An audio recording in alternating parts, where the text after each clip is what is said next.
banyarwanda namwe inshuti mushyigikiye n'abazanshyigikira, nagira ngo mbasabe kuri iyi tariki ya mbere y'ukwezi kwa 10 ndetse n'uko kwezi kose tuzirikana ubumwe n'ubwiyunge bw'abanyarwanda, ikintu kimwe tuzirikane ko amahoro ariyo atuma ubumwe bushobora kubaho. Niyo mpamvu nabasaba ko twigisha gukunda igihugu no gukunda amahoro. Gukunda amahoro ni ugusaba ko amakimbirane yose atera intambara, atera gushaka gukoresha ingufu yahagarara. Ubwo nibwo inzira y'amahoro ishoboka. Iyi nzira y'amahoro ishobotse nibwo ubumwe bushoboka. Nsabe cyane abatuye mu bihugu bya Afurika kugira ngo twirinde gushukwa n'abatuye mu bihugu byo hanze, mu mahanga, i Burayi na Amerika. Igice ubumwe bw'abanyarwanda mo kabiri muri iki gihe ntabwo kikiri cya kindi twavugaga ngo cy'amoko, ngo cy'uturere. Ubu noneho kuba abantu bamwe bari mu gihugu abandi bari hanze nibyo bisigaye biduhanganishije. Ugasanga abantu bari hanze bigize demokarasi yabo akaba ari y'amasasu, demokarasi yabo ikaba ari yo gukanga, yo gutera ubwoba, yo gukoresha ingufu, gukoresha intwaro. Niyo mpamvu rero ubwo bumwe bw'abanyarwanda n'abari hanze igiye kuba inshingano tugomba guharanira. Impamvu bisaba gukunda igihugu no kuvuga nuko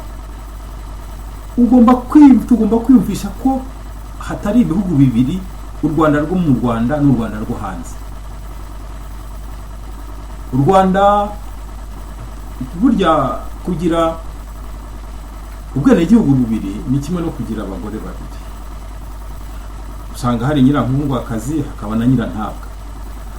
Abantu rero batuye hanze mu mahanga bafite za nyirankundwakazi zabo badakomakomaho zibacumbikiye, noneho bakanagira na nyirantabwa batera imijugujugu, ariko u Rwanda rwacu dutuye. Gukunda igihugu bisaba iki? Ko guhera uyu munsi icyo nifuza mwafasha twese tukigisha abanyarwanda ni ukwiyumvisha ko igihugu ni umubyeyi wacu twese, niwe ubyara ababyeyi bacu. Ni ukuvuga igihe ababyeyi bacu batariho, abababyara nabo batariho, abababyaye imbere ni igihugu cyacu cy'u Rwanda. Niba rero tuvuge nko muri iki gihe, ndavuga bari hanze cyane, bagira gutya bakabona ababyeyi babo bakurikiranyweho amakosa runaka, ugasanga abana baratayanjwa, bataye ibitabapfu, baratuka u Rwanda, baratuka abayobozi, bibagirwa ko igihugu kibakurikiranye nawe ni umubyeyi. Ese sokuru yatongana na so ugahindukira gutuka sokuru? Cyangwa ahubwo uribaza ukavuga uti mubyeyi waciye inkoni zamba, wakoresheje ubutabera kugira ngo data arenganurwe. Handa bihera kuri abo bose twagiye tubona za inkurikizi yo bafasha abantu barabakavuga, yo bafashe barabaruba Rusesabagina, yo bafashe bose bitwa ngo baravuga cyane cyane abakuze, uburyo abana babo bahangayika. Nyamara nge ndifuza yuko urubyiruko rw'abanyarwanda bari mu mahanga twaruhumuriza ndetse tukarufasha gushyira mu gaciro, bakumva ko ibyo batazi amateka arabizi. Noneho twiga amateka, twigishe n'amateka kugira ngo twunge amateka y'igihugu cyacu, twunge amateka, tugire amateka amwe. Gukunda igihugu bizatuma tumenya aho tuvuye n'aho tugana. Niba twaragiye tugira ubutegetsi, ubuyobozi bwagiye bushyigikira intambara, ubuyobozi bwagiye buhindagurana, bukica abayobozi, noneho ejo hazaza harangwa n'iki? Nuko tumenye duti niki cyahindutse muri ibi bihe, muri iyi myaka 30 ishize. Ntabwo nshaka kurata FPR ndashaka kuvuga ibyo nzi bigaragara n'utari jyewe n'abanyamahanga babona nuko hari ikintu cyahindutse kuva ku itariki ya mbere ukwa 9 muri 1990. nangiye n'imyaka nizihiza natangiye umurimo muri 1990 ku itariki ya mbere y'ukwa 10 nibwo natangiye umurimo w'itangazamakuru. nari ndangije amahugurwa, nari ndangije amashuri yisumbuye, ndangije n'amahugurwa. noneho ubwo rwambikanaga birumvikana ko ntari nkiri wa mwana wo mu cyaro, ndetse nari ngeze mu mujyi. ibyitso ibyo kubeshyana byose narabikurikiye, n'ibibazo byose igihugu cyakurikiyeho ndanibuka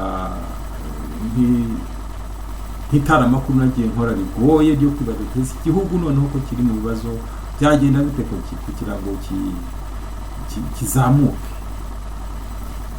ibyitwa bya programme d'ajustement structurel, icyo gihe nta n'ubuhanga nari mfite mu bukungu, ariko umunyamakuru burya asabwa gusobanukirwa ibibazo byinshi ntanashoboye gusobanukirwa icyo gihe. ubuhoho sa n'uwabibonera ibisubizo ku buryo bworoshye, hanyuma ya covid, hanyuma y'ibibazo byose tugenda duhura nabyo. ubu ibyo byose nshobora kugerageza kubona kure kurusha icyo gihe.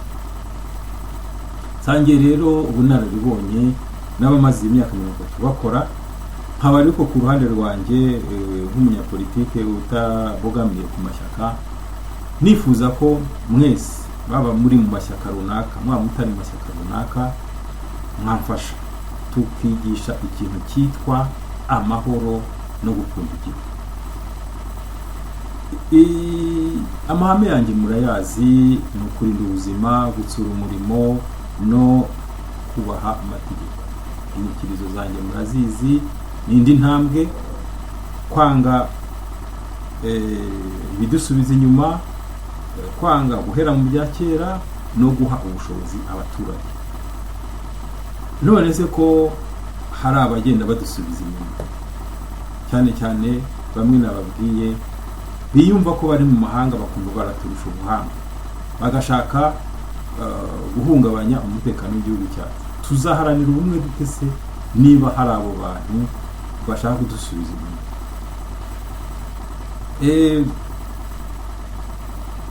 ntabwo ubumwe bwagerwaho amahoro adahari, kandi nifuza nanone ko icyo nakongera ku kigezweho kugeza ubu ari uko igihugu cyacu cyaba igihugu cy'amahoro, umurwa wa Kigali ukaba umurwa w'amahoro, igihugu cyacu kikaba intangarugero muri Afurika, kikagendwa nk'igihugu cy'amahoro, bityo tukanongera n'umubare w'ingabo zoherezwa kurinda amahoro mu bihugu bindi byo ku isi. Bijya bitwongerera ubukungu, bikanatwongera n'icyizere. ariko abatabyumva nuko batabishaka.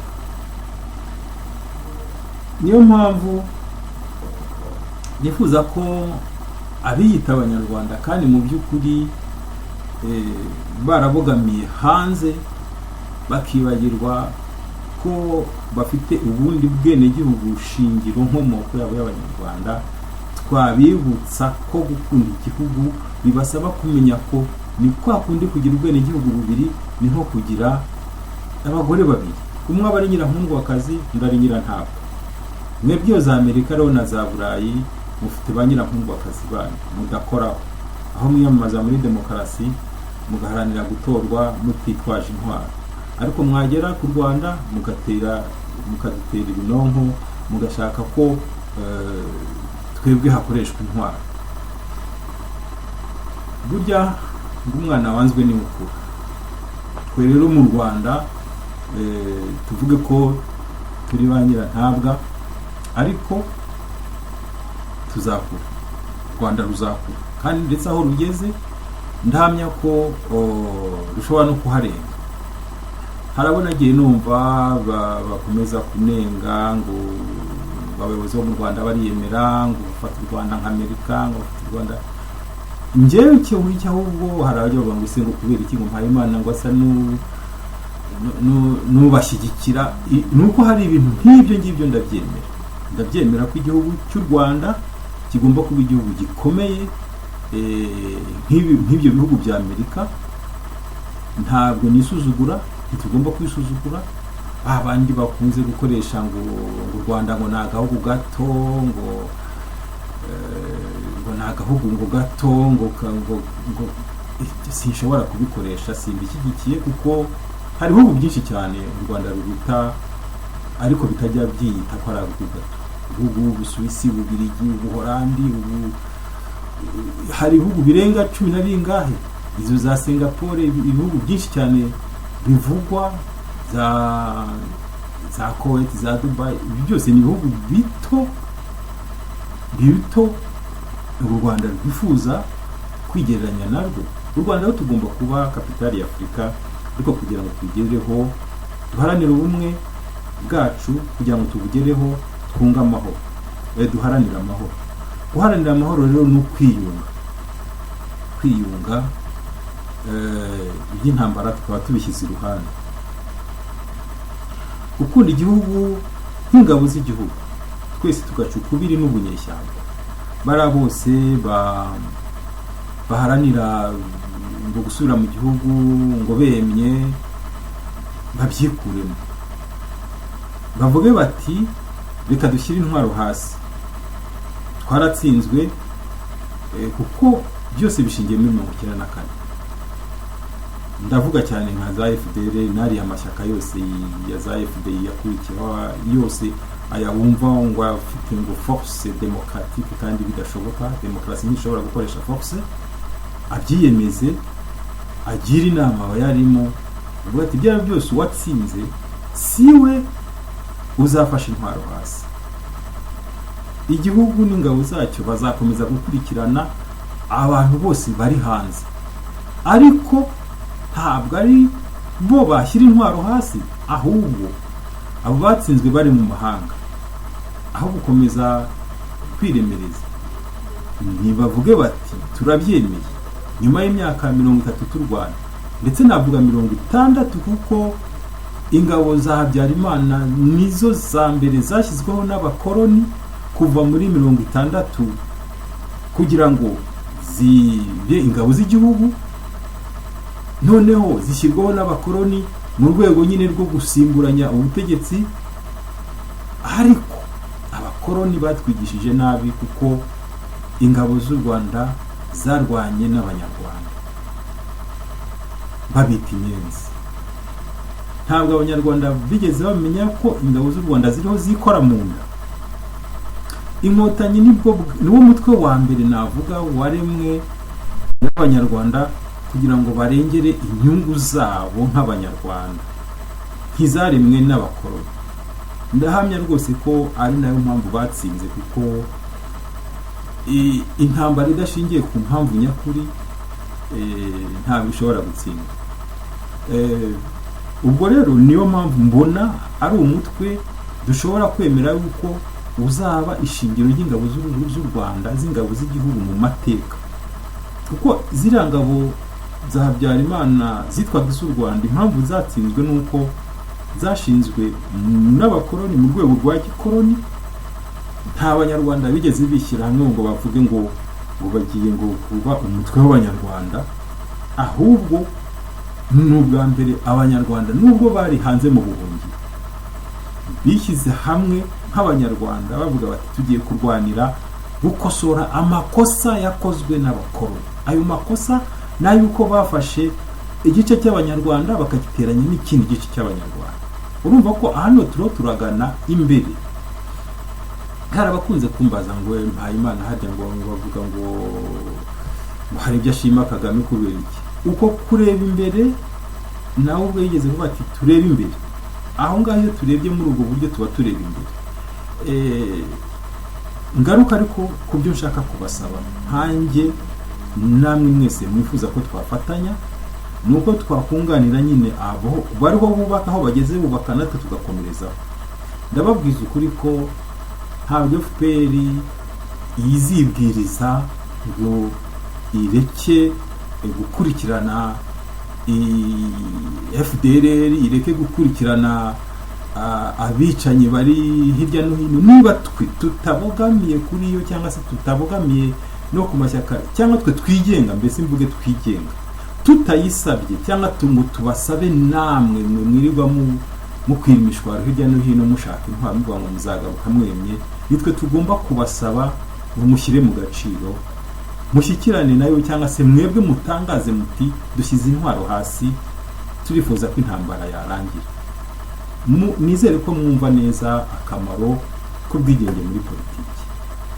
Ndabasaba habaho muri Zimbabwe, muri Zambia, muri Congo, hirya no hino, ngo mufate intambwe ya mbere.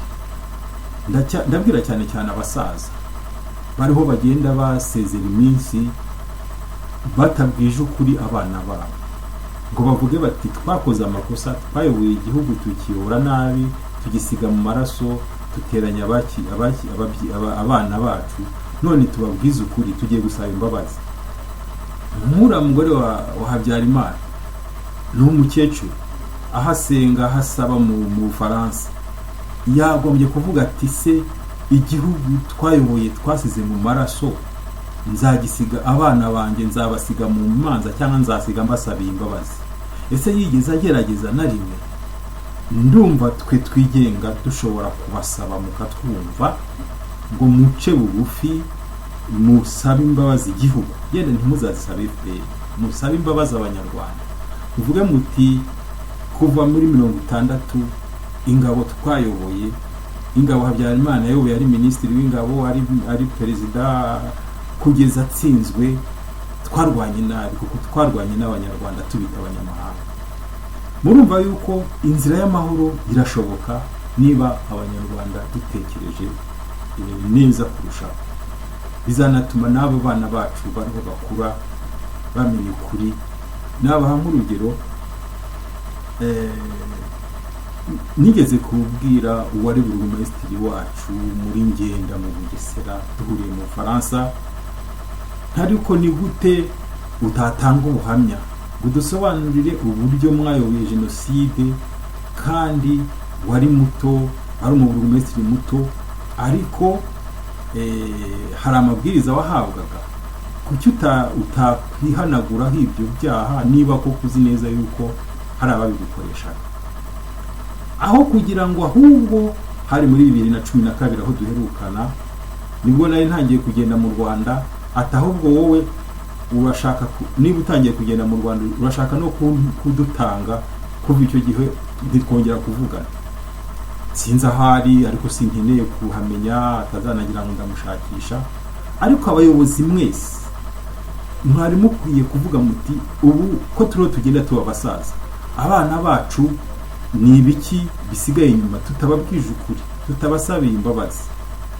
Ubwo gukomeza kwiremereza bituma n'ababana banyu bariho biremereza ngo muri za Jambo.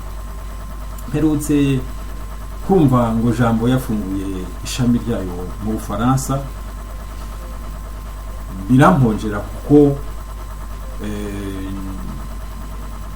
ntabwo uburyo babivuga ngo bafunguye ngo ishyirahamwe ryabo mu Bufaransa kugira ngo bahangane na ambasade y'u Rwanda, ngo ntibashaka kwivugira abanyarwanda, ngo ntibashaka ko ivugira mu cyitwa ngo Communauté Rwandaise de France. None za ambasade itavugira abanyarwanda yaba ivugira ndi? Ambasade ni kimwe mu bimenyetso by'u Rwanda, idarapo ry'u Rwanda igihuza abanyarwanda. Munibuke mwe muyirwanya ko ikera ibyo by'ubunyarwanda mwanze kubivuga, mukavuga ngo ahubwo ngo abantu ngo ni bahangane ngo mu izina ry'ubuhutu. Ubu se noneho mwemeye ko turi abanyarwanda?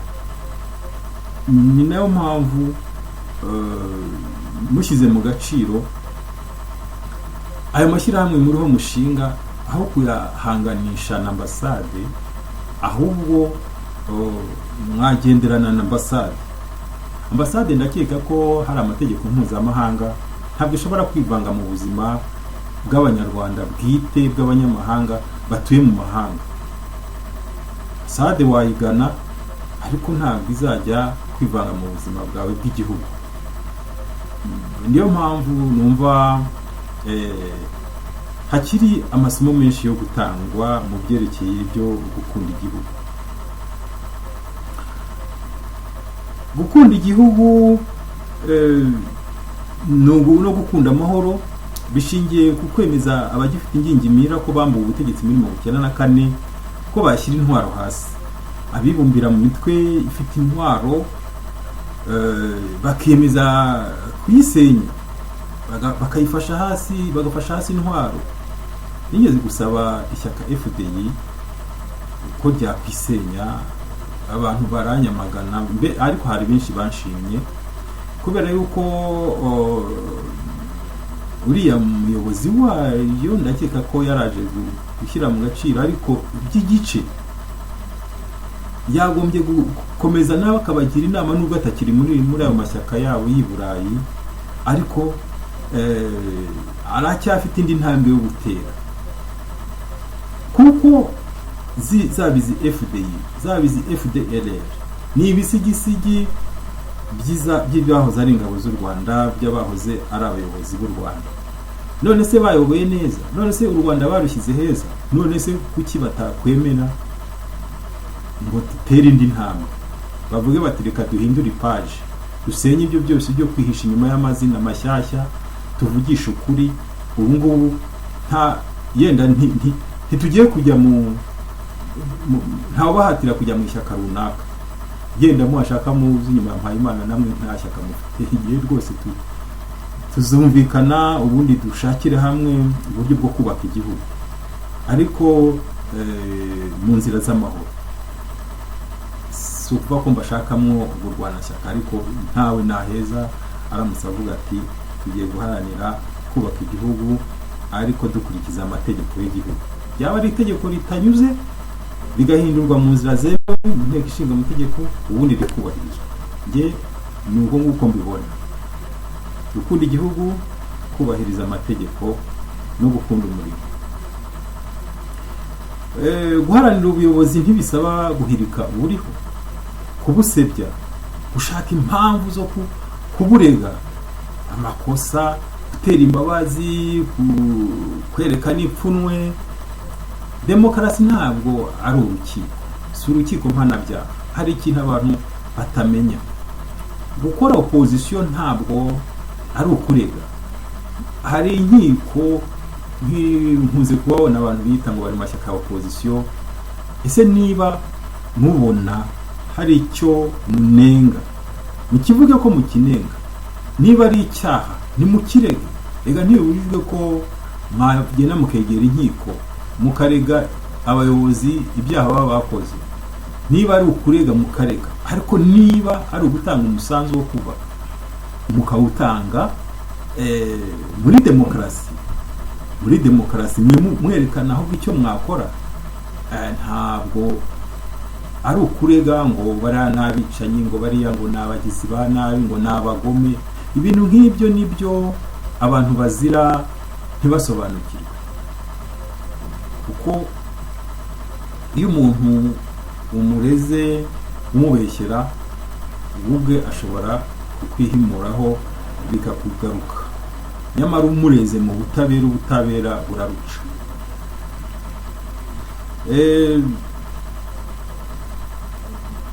Gufasha rero intwaro hasi mu magambo no mu bikorwa ni uguca ukubiri n'ibigamije byose iterabwoba rirangwa mu banyarwanda, cyane cyane bo mu mahanga. Zira mvugo ngo nta kundi byagenda, ngo tuzakoresha inzira zose zishobotse. Iyo uvuze inzira zose birumvikana ko haba harimo n'inzira yo kumena amaraso. Wavuze neza inzira yawe uzakoresha se, wakwerekanye umushinga wawe wa politike. Nkuko nababwiye inzira yanjye ni ugushyigikira amahoro na demokarasi idakoresheje ingufu. Nubwo abantu ari bake, kuko abenshi bumva ngo intambara izahindura ibintu, mfite abantu bake cyane kugeza ubu, bake mu bikorwa, ariko mu mutima mfite benshi, mfite abaturage benshi bumva uko kuri ko bishoboka. Niyo mpamvu kwerekana umurongo birahagije, si ngombwa kwerekana umubare w'abantu bakuri inyuma, ariko umurongo wa demokarasi, umurongo w'amahoro, umurongo wo gukunda igihugu nkaba narawerekanye. Namwe nimwerekana uwanyu, mwivuga ngo inzira zose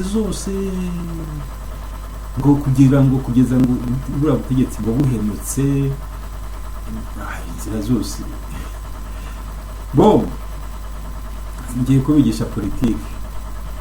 Iyo uvuze ngo muzakoresha inzira zose ngo byanze bikunze, niho abantu bose bahinduka nka bari barukukoma. Ntawe utamuzi wavuze ati byanze bikunze ngo inzira zose. None ubu ngubu turamubona, bamwe yaciraga kari urutega, ubu ngubu nibo avuma. Bigaragaza ko uwo murongo we ntiwari usobanutse na kera. Iyo tubimenya, hari nk'abantu benshi bari bamuri iruhande igihe kubw'amahirwe nari nkibera umunyamakuru nkitegereza ibintu, ariko abantu bavuga ngo inzira ngwiza arizo zose, abo ntabwo baba bazi icyo bakora. Inzira rero igomba kuba isobanutse. Ishyaka ridafite umushinga usobanutse, iryo shyaka ntabwo risobanutse. Guharanira kuvuganira igihugu cyacu mu mahanga ni intego ya buri munyarwanda, idashingiye ku ishyaka arimo iryo ari ryo ryose. Niyo ryaba ishyaka riri ku butegetsi, ntabwo ari bo bonyine bavuganira igihugu. Buri munyarwanda agomba kugira inshingano ye, kuko kiba ari igihugu cy'inkomoko, kandi si inkomoko yawe, si y'umubyeyi wawe, ahubwo ni niya sokuru wawe na sokuruza wawe. Niyo mpamvu n'umutwe uri ku butegetsi tugomba kuwusaba gutsura umubano w'abanyarwanda bari mu gihugu n'abanyarwanda bari hanze, gushyigikira ibikorwa by'ishoramari by'abo banyarwanda, ndetse no kubumva neza ibibazo byabo bya buri munsi. Muri uru rwego numva nka leta igihe ishyiraho abakozi bo muri ambasade, yenda ambasaderi we yabahagarariye umukuru w'igihugu, hashyirwaho mu buryo bwihariye, ariko abandi bakozi ba ambasade kuki badatoranywa mu batuye icyo gihugu runaka, kugira ngo wa mubano w'abanyarwanda n'igihugu cyabo birusheho gutera imbere. Ubwo rero dukwiye kwihugura mu mategeko kugira ngo tumenye ko ambasade atari ikibazo ku banyarwanda mu mahanga.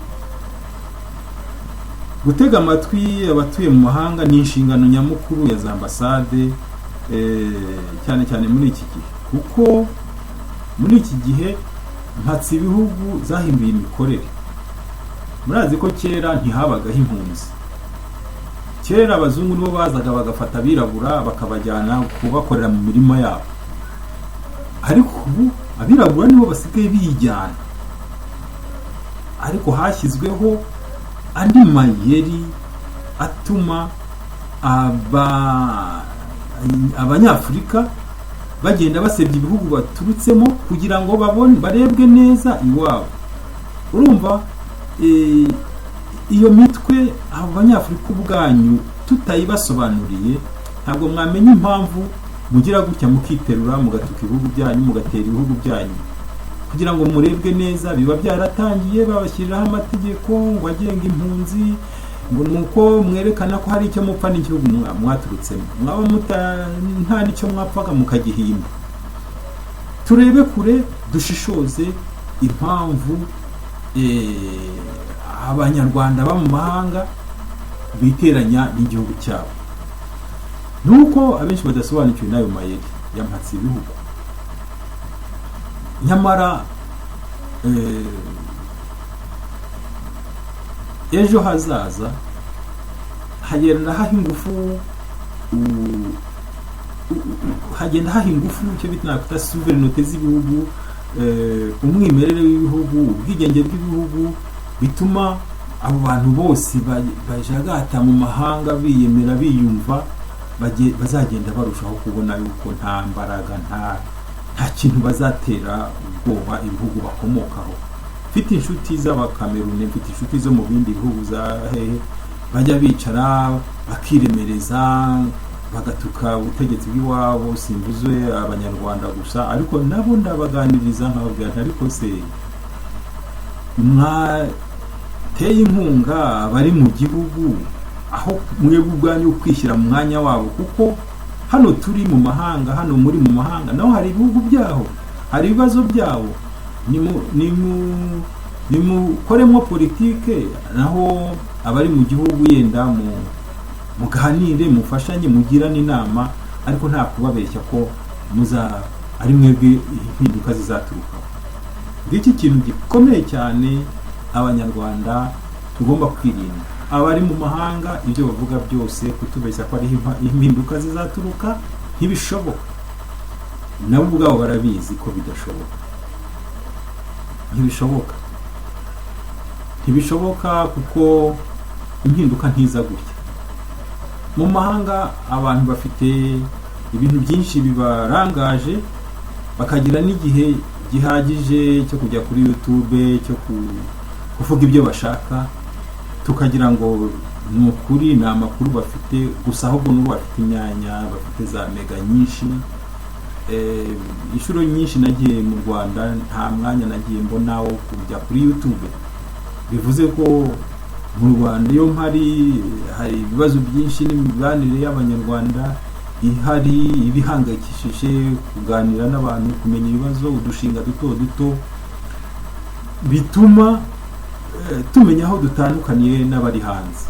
Abari hanze bafite amasaha bakoze, bakagira amasaha make, n'andi masaha baba babuze icyo bakora kuko ntibafite munsi y'urugo, ntibafite ba nyirarugo, bagenzi babo bari aho hafi, ntibafite amacuti abatumira mu kabari ngo baganire ku mugoroba, abasura buri munsi.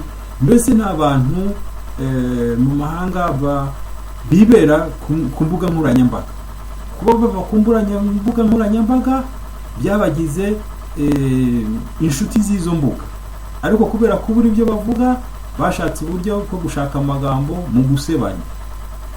Babwije ukuri ko iyo ndi Burayi, ari amaradiyo mwumva yose, za YouTube mbona umwanya wo kuzireba, ariko iyo ndi muri Afurika nta mwanya. Nibyo bivuga ko abantu bari muri Afurika, bari mu Rwanda, bahangayikishijwe n'umurimo, barakora, baraganira, ntabwo bafite umwanya wo kurayikinga, ntabwo bafite umwanya wo gukurikira ibyo byose.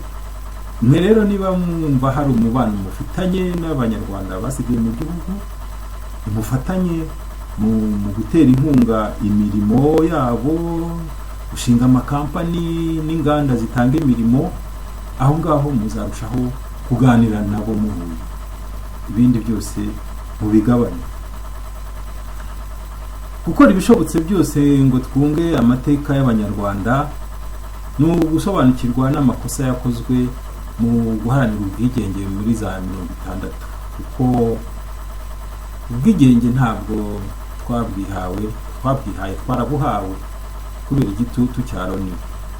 Abo babuduhaye rero nibo bize uburyo bwo kubuduha, bahimba ngo icyo bita rubanda nyamwinshi, kugira ngo bihimure ku butegetsi bwa cyami butari bwarashoboye kumvikana nabo kuva muri 30, bakuraho umwami Yuhi, bamuvanyeho nabi, bamutwaye intambike, namubara ndetse mu ntwari zashoboraga kuba zarahanganye n'abazungu. Ibyakurikiyeho rero ubu ngubu noneho muri no minsi niho dutangiye kujya tuzamura ijwi, tuvuga ko dushobora kwishyiraho gahunda zacu, tuvuga ko n'umuntu wagiriye nawe u Rwanda aho yaba ari hose bazahamusanga. Biri mu byerekana ubwigenge tugezeho. Niyo mpamvu rero muri imyaka yose ishize dushobora kwishimira yuko hari impinduka zikomeye cyane tugenda tugeraho. Tugomba rero kugerageza kuba abanyafurika ntangarugero. U Rwanda rukaba igihugu cy'amahoro, kigaragaza ubushobozi mu kumvikanisha abagituye, abari hanze n'abari mu gihugu. Uko niko tuzarushaho kuba kapitali ya Afurika. Nifuza ko iyo yaba ariyo ntambwe izakurikira FPR y'ikino gihe, uzayisimbura wari we wese ngize Imana nkabigiramo uruhare, yaba ari intambwe yo kugeza igihugu cyacu ku kuba kapitali ya Afurika. Ntibigoye kandi bidusaba gusa kudasubira inyuma. Duhereye aho tugeze twabigeraho, ariko dusubiye inyuma n'uwaza wese gusimbura ameza ate ntiyazabigeraho. Iyo mpamvu iyo mvuze kudasubira inyuma mba nzi icyo nshatse kuvuga. Twamagane rero inkunga za gisirikare zituruka mu banyarwanda baba i Burayi na Amerika, zohererejwe abandi banyarwanda baba muri Afurika ngo bakore imitwe ya gisirikare.